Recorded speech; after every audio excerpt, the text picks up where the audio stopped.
Navy Captain Kate Mahoney, call sign Scarlet, maneuvered the FA-18 Super Hornet into the initial approach for landing. She leveled the wings to line up the nose precisely on the midline of runway 07.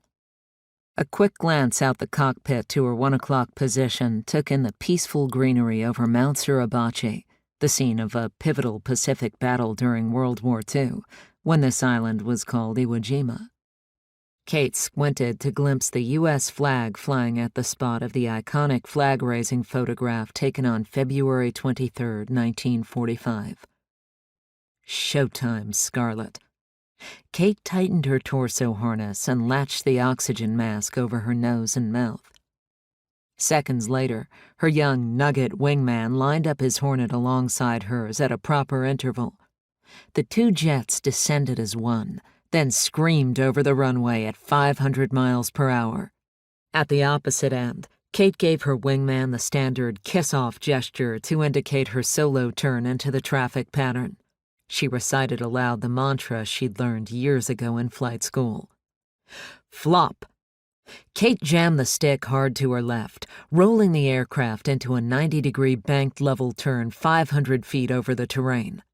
The immediate 9G force from the high-speed maneuver pressed her body into the ejection seat as the anti-G trousers compressed her legs to push blood to her head. Her vision tunneled from the abrupt reduction of blood flow. She growled the word, "Hook!" and strained against the darkness on the edge of her vision. Chop!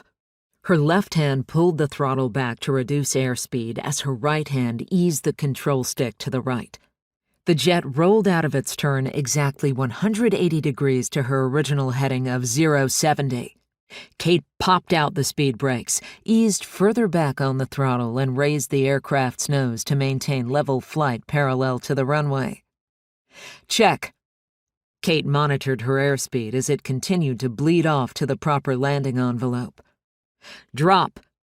When the airspeed indicator showed the right number for safe gear deployment, she cycled the handles to drop the landing gear and tailhook into landing positions. Abeam her expected touchdown point, she nudged the throttle back and began a slow left-turning descent. Kate rolled the jet out of its turn to align the nose on the touchdown point, spotted the Fresnel lens meatball alongside the runway, noted her remaining fuel, and keyed her microphone to identify herself and report the jet's fuel state. Hornet 215, 6.8.